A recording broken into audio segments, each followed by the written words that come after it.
ज्ञान है बड़ी चीज़ ये कहना तो पड़ेगा। ज्ञान है बड़ी चीज़ ये कहना तो पड़ेगा, और ज्ञान की इस धारा में बहना तो पड़ेगा। हमारा है वादा हम बढ़ाएंगे आगे, पर आपको शर्त साथ रहना तो पड़ेगा। डियर स्टूडेंट्स, हम बढ़ाते हैं अपना सिलसिला आगे की ओर, और एक्टिव एंड पैसिव वॉइस की डेफिनेशन हमने आपको बता दी है, और वॉइस की भी बता दी थी डेफिनेशन। और अब हम बात करते हैं स्ट्रक्चर की। वो स्ट्रक्चर इसलिए, जब हमें स्ट्रक्चर पता होगा तभी हम आपस में इंटरचेंज कर सकते हैं, एक्टिव से पैसिव में और पैसिव से एक्टिव में। तो हम सबसे पहले बात करें एक्टिव की। तो एक्टिव में क्या होता है, सब्जेक्ट सबसे पहले लगता है, उसके बाद में वर्ब होती है, उसके बाद में ऑब्जेक्ट होता है, उसके बाद में अदर वर्ड्स। वो मैंने यहाँ पे इसलिए नहीं लिखा है क्योंकि वो चाहे एक्टिव वॉइस हो या पैसिव वॉइस में सेंटेंस हो, वो बाद में ही रहेगा। जो पोर्शन हमारा, जो पार्ट होगा ऑब्जेक्ट के बाद वाला, उसको बाद में रखेंगे। तो पैसिव में क्या होता है, पैसिव में हमारा ऑब्जेक्ट इधर आ जाता है, वो भी सब्जेक्ट रूप में ऑब्जेक्ट, और उसके बाद वर्ब अपनी जगह पे ही रहती है, और इधर हो जाता है सब्जेक्ट। ये पैसिव की बात है। यहाँ पे प्लस लगाया स्टूडेंट्स, लेकिन यहाँ पे हमने स्पेस छोड़ दिया है, वो इसलिए क्योंकि यहाँ पर प्लस के अलावा भी और भी कुछ आना है। थोड़ा सा इसमें हम संशोधन करेंगे, इम्प्रूवमेंट। वो क्या चेंज करेंगे, जैसे ऑब्जेक्ट हो गया, यहाँ पे ऑब्जेक्ट है, यहाँ पे क्या लगा देते हैं, सब्जेक्ट। और यहाँ पर जो मेन चीज है, सबसे बड़ा खेल यहाँ पर है, यही थोड़ा डिफिकल्ट कह सकते हैं शुरुआती बच्चों के लिए, वैसे कठिन कुछ भी नहीं होता। तो जो स्ट्रक्चर होता है एक्टिव वॉइस की बात करें तो सब्जेक्ट, वर्ब और ऑब्जेक्ट, और पैसिव की बात करें तो ऑब्जेक्ट, ये हो जाता है ऑब्जेक्ट, उसके बाद वर्ब और उसके बाद सब्जेक्ट। हाँ, ये तो आपस में थोड़ा क्रॉस है ही है, सब्जेक्ट ये पे ऑब्जेक्ट और ऑब्जेक्ट ये पे सब्जेक्ट, ये तो है ही है। उसके बाद वर्ब अपनी जगह पे रहती है, लेकिन जो मेन चीज़ है वो ये है, जो हमने दो स्टार लगाए हैं, यहाँ पर भी कुछ अलग से जुड़ता है पैसिव में, और यहाँ पर भी कुछ अलग से जुड़ता है। तो यहाँ पे क्या जुड़ता है, ऑब्जेक्ट का जो सब्जेक्ट होगा वहाँ पे हेल्पिंग वर्ब जुड़ती है, और यहाँ पर वर्ब से बाद में अब प्रीपोजिशन जुड़ता है। तो अब यहाँ पर थोड़ा सा और चीज़ हम चेंज करेंगे या थोड़ा ऐड करेंगे। पहली बात तो ऑब्जेक्ट यहाँ पे आता है, तो ऑब्जेक्ट ज्यों का त्यों नहीं रहता है, हमेशा कभी कभी रहता है, थर्ड पर्सन कोई नाम है तो, और वरना प्रोनाउन होते हैं तो चेंज हो जाता है। तो ऑब्जेक्ट का सब्जेक्ट रूप लगता है, और हेल्पिंग वर्ब लगाते हैं अकॉर्डिंग टू रूल, वो आगे बताएंगे। और वर्ब की हमेशा थर्ड फॉर्म लगती है, जो कि आपको हमेशा याद रखना है कि किसी भी टेंस का कोई भी सेंटेंस जिसका पैसे बना सकते हैं, हमेशा वर्ब की थर्ड फॉर्म लगेगी। मैं बच्चों के लिए कसम भी खिला देता हूँ छोटी मोटी चीज़ की, कि ये प्रॉमिस करो, कसम खाओ कि हमेशा पैसे में वर्ब की थर्ड फॉर्म ही लगाएंगे। और उसके बाद में प्रीपोजिशन, प्रीपोजिशन की भी कोई बात होती है, प्रीपोजिशन की जो बात होती है तो समझ लो हमेशा वाई का यूज़ नहीं होता है, 70-80% तो कह सकते हैं वाई का यूज हो जाता है। बाकी preposition according to verb use होते हैं, वर्ब के अनुसार, किसी में एट आता है, किसी में टू आता है, किसी में इन, किसी में इन टू, और किसी में अगेंस्ट या किसी में विद का यूज होता है। तो समझ लीजिए, उसके बाद में प्रीपोजिशन, उसके बाद में, तो ये चीज़ें ध्यान रखें। पहली बात तो क्रॉस, ऑब्जेक्ट का सब्जेक्ट, सब्जेक्ट का ऑब्जेक्ट। दूसरी बात, हेल्पिंग वर्ब ज़रूर लगाएंगे, वही थोड़ा सीखने का, समझने का, याद करने का मामला है। और तीसरी बात, वर्ब की हमेशा थर्ड फॉर्म लगाएंगे, और उसके बाद में प्रीपोजिशन जो बाय या दूसरा हो सकता है, उसके बाद सब्जेक्ट का। तो हाँ, इससे पहले कि मैं सेंटेंस का एक्टिव से पैसिव बनाना सिखाऊं, मैं यहाँ पे जो सब्जेक्ट से ऑब्जेक्ट और ऑब्जेक्ट का सब्जेक्ट बनाने का जो इंटरचेंज होता है प्रोनाउंस का, वो मैं यहाँ पे आपको लिखा देता हूँ। अगर जब सब्जेक्ट होगा तो सब्जेक्ट का ऑब्जेक्ट क्या होगा बता रहा हूँ मैं। यहाँ पर सब्जेक्ट हमारा आई है, तो आई का हो जाएगा मी, और मी का सब्जेक्ट आई का ऑब्जेक्ट मी। बी, बी का ऑब्जेक्ट क्या हो जाएगा एस, एस का सब्जेक्ट बी। यू, यू का ऑब्जेक्ट यू भी रहता है। दे, और दे का ऑब्जेक्ट क्या हो जाएगा देम। उसके अलावा ही सब्जेक्ट है तो इसका हो जाएगा ऑब्जेक्ट हिम। सी सब्जेक्ट है तो सी का ऑब्जेक्ट हो जाएगा हर इट है तो इट का हो जाएगा इट ही रहेगा। और ये दोनों तरफ मैंने एरो कर दिए हैं क्योंकि आपस में इंटरचेंज होते हैं। और हाँ, एक और होता है हु का हो जाता है हु। ये आपको प्रोनाउंस हैं जो हमारे सब्जेक्ट से ऑब्जेक्ट और ऑब्जेक्ट से सब्जेक्ट में जब इंटरचेंज किए जाते हैं तो ये आपको याद करने पड़ेंगे। तो फ्रेंड्स, अब हम शुरू करते हैं एक्टिव से पैसिव बनाने की प्रोसेस अपनी। और इसमें हम सेंटेंस लेंगे। सबसे पहले प्रेजेंट इंडेफिनिट, और हमारा ये प्रयास रहेगा कि 3 वीडियो में या 4 में एक्टिव पैसिव का जो टॉपिक है वो पूरा कंप्लीट कर दें। तो आइए शुरू करते हैं आज का टॉपिक। सबसे पहला जो टेंस है वो है प्रेजेंट इंडेफिनिट टेंस। इसमें हमने जो स्ट्रक्चर बताया था, पहले एक्टिव का बताओ तभी पैसिव का बना सकते हैं। तो एक्टिव का जो हमारा स्ट्रक्चर होगा वो टेंस के अकॉर्डिंग अलग अलग होगा। तो प्रेजेंट इंडेफिनिट का हम पैसिव तभी बना सकते हैं जब हम पहले पहचान पाए कि हमारा सेंटेंस प्रेजेंट इंडेफिनिट का ये वो पता कैसे चलेगा, हमें पहले एक्टिव का देख करके मालूम हो जाना चाहिए। अगर कहीं पे कोई सब्जेक्ट लिखा है उसके बाद में वर्ब की फर्स्ट फॉर्म है या फर्स्ट फॉर्म प्लस एस या ई एस है, जिसे फिफ्थ फॉर्म भी कहते हैं, उसके बाद में ऑब्जेक्ट है, तो हम समझ जाएंगे वाक्य हमारा प्रेजेंट इंडेफिनिट टेंस में है। और इसको अगर हमें बनाना हो पैसिव में, तो पैसिव में हम कैसे बनाएंगे? सबसे पहले ऑब्जेक्ट लगा देंगे, लेकिन मैं हिंदी का यूज करके बता रहा हूँ आपके लिए, ताकि जो शुरुआती लेवल वाले बच्चे हैं उनको आसानी रहे। मेरा प्रयास है कि आपको सरलतम अंदाज से पढ़ाया जाए, इसीलिए मैं हिंदी का यूज़ काफ़ी ज़्यादा करता हूँ, ताकि छोटे लेवल से बच्चे सीख रहे हैं उनके लिए भी समझने में कोई दिक्कत ना हो हमारी वीडियो में। तो ऑब्जेक्ट का सब्जेक्ट, उसके बाद में जो हेल्पिंग वर्ब हम लगाएंगे वो हो जाएगी इज या एम या आर। उसके बाद वर्ब की कौन सी फॉर्म लगती है पैसिव में? जी हाँ, थर्ड फॉर्म।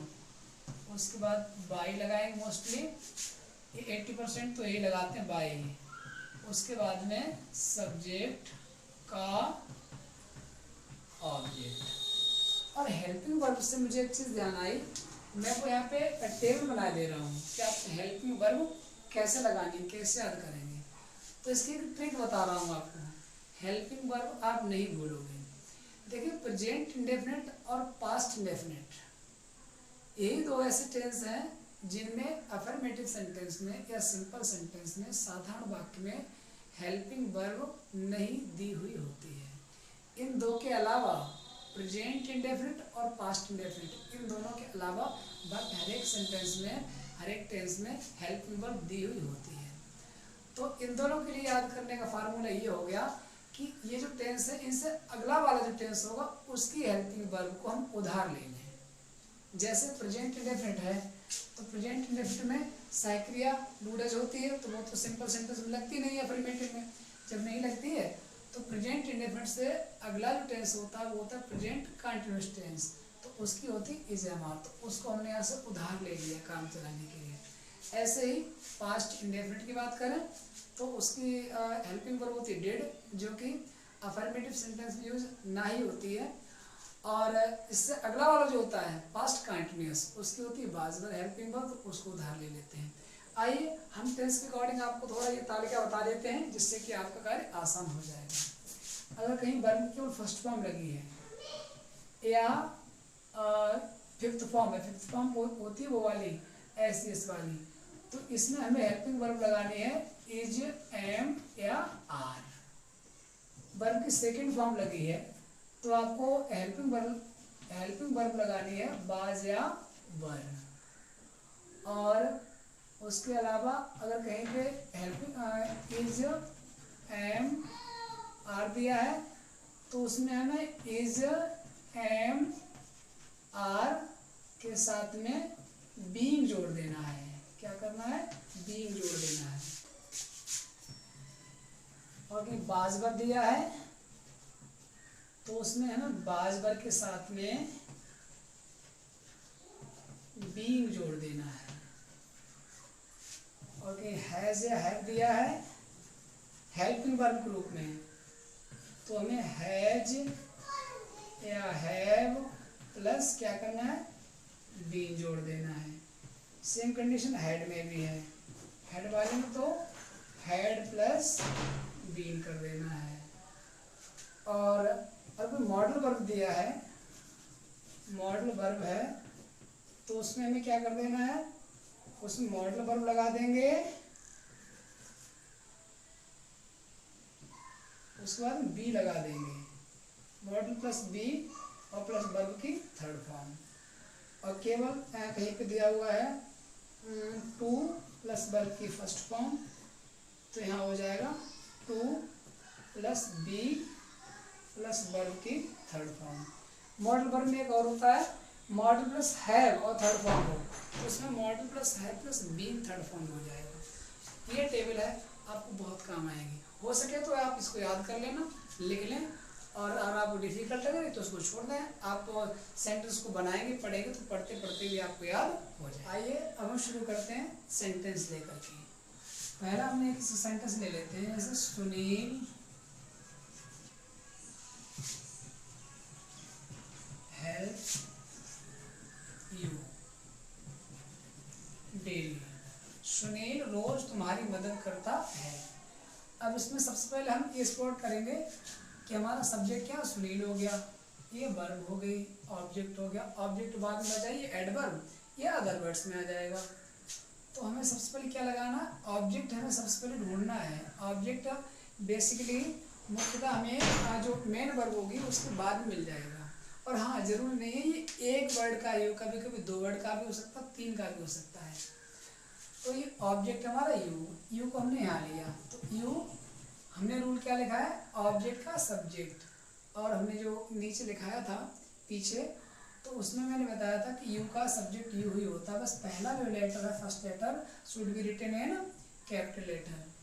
तो यू, उसके बाद में क्या है हमारा फार्मूला, यही तो इज एम आर। अब यू के साथ में क्या लगाएंगे, are, you are helped by, third form का बाई, और सुनील एक नाम है तो उसका जो है कोई चेंज नहीं होगा, अदर वर्ड्स बाद में हो गया।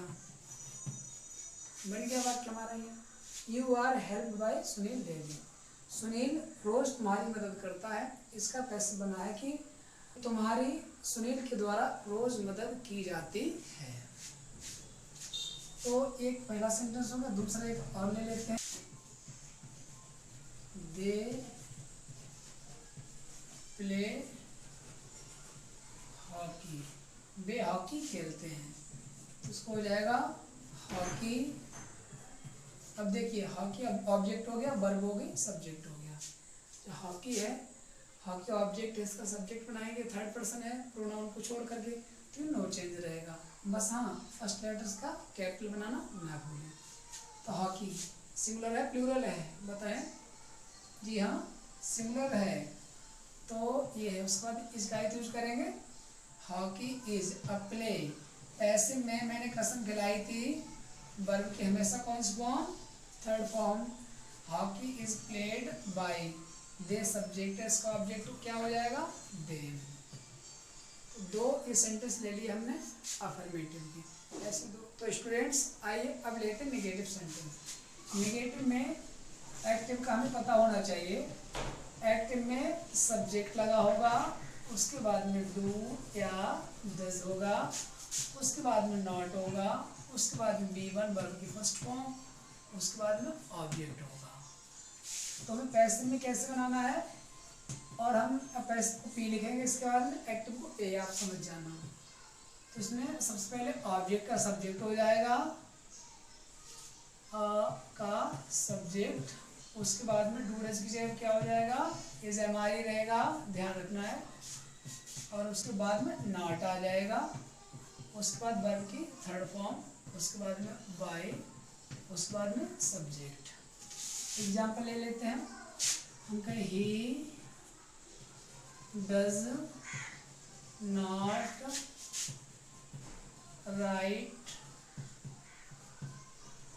2 पेजेस डेली। वह रोज 2 पेज नहीं लिखता है। तो इसमें सब्जेक्ट हो गया, हेल्पिंग वर्ब हो गई, नॉट एडवर्ब, मेन वर्ब हो गया। 2 पेजेस क्या नहीं लिखता है, ये हमारा हो गया ऑब्जेक्ट। ऑब्जेक्ट 2 वर्ड का है यहाँ पे। अब ऑब्जेक्ट को हम पता कैसे करेंगे, जो वर्ब होती है उससे पहले हम क्या या किसको का प्रश्न करें तो हमें ऑब्जेक्ट पता चल जाएगा। जैसे लिखता है, क्या लिखता है, 2 पेज, तो ये ऑब्जेक्ट होगा। उसमें भी डायरेक्ट ऑब्जेक्ट और इनडायरेक्ट ऑब्जेक्ट का मामला होता है। तो किसको या किसे प्लस वर्ब बोलें तो जो आंसर आएगा वो इनडायरेक्ट ऑब्जेक्ट होता है। इसमें 90% केसेस में इंसान ही होता है या कोई सजीव। और जो डायरेक्ट ऑब्जेक्ट होता है वो क्या का प्रश्न करने पर आता है। जैसे क्या लिखता है, तो पत्र। इसमें 90% आपके निर्जीव ऑब्जेक्ट ही होते हैं, इनएनिमेट। तो ऑब्जेक्ट ही हो गया डेली, अदर वर्ड्स हो जाएगा। तो 2 पेजेस इसका बनाते हैं 2, पहला अक्षर बड़ा, 2 पेजेस, आर आ जाएगा, पेज 2 है ना, प्लूरल हो गया। नॉट रिटन बाय, ही का ऑब्जेक्ट क्या हो जाएगा, हिम, हो गया डेली। एक नेगेटिव और ले लेते हैं,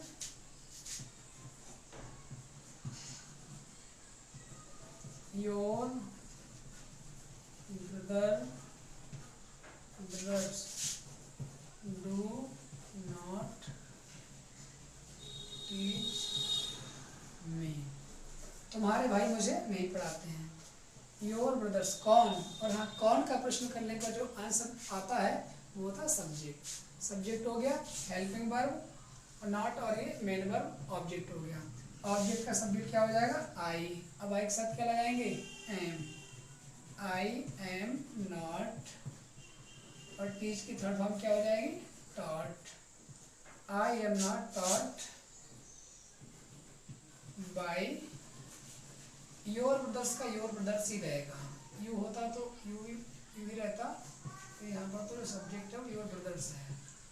I am not taught by your brothers, ये निगेटिव का हो गया। तो आइए इसी सीरीज में हम सीखें इंट्रोगेटिव सेंटेंस। इंट्रोगेटिव में बस इतना ध्यान रखो कि डू या डज की जगह हमें क्या लगा देना है, इज या एम या आर। तो पूरा फार्मूला आपको रटने की लिखने की जरूरत नहीं है, क्योंकि जहाँ पे डू डज होगा वहाँ पे इज एम आर का यूज हो जाएगा, और बाकी जो हमने पैसिव में नेगेटिव बनाया, अफर्मेटिव बनाया, उसी प्रकार से हमारा जो स्ट्रक्चर है वो रहेगा। इसके सीधे एग्जाम्पल ले लेते हैं। फर्स्ट टाइप का ले लेते हैं। पहला हम कहेंगे डू यू टेल ए लाई, क्या तुम झूठ बोलते हो। Helping verb, subject, verb, object.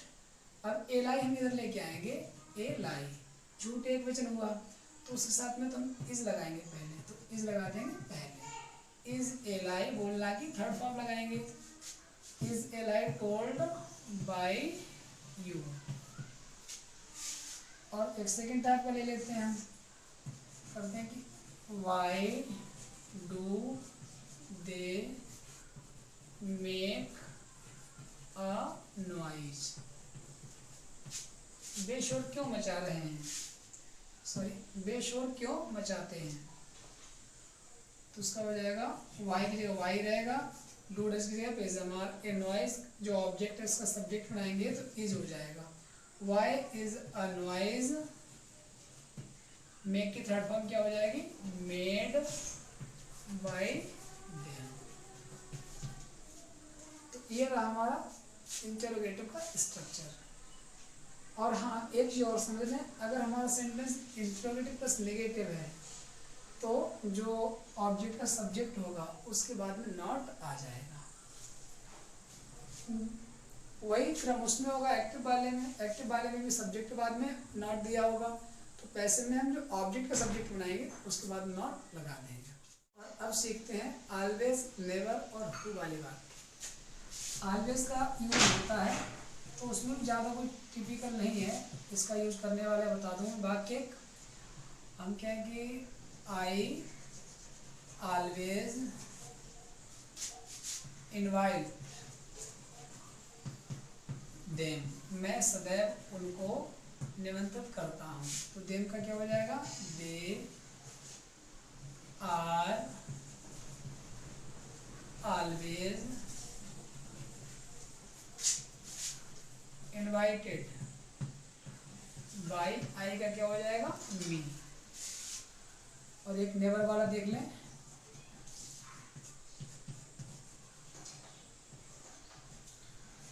The children never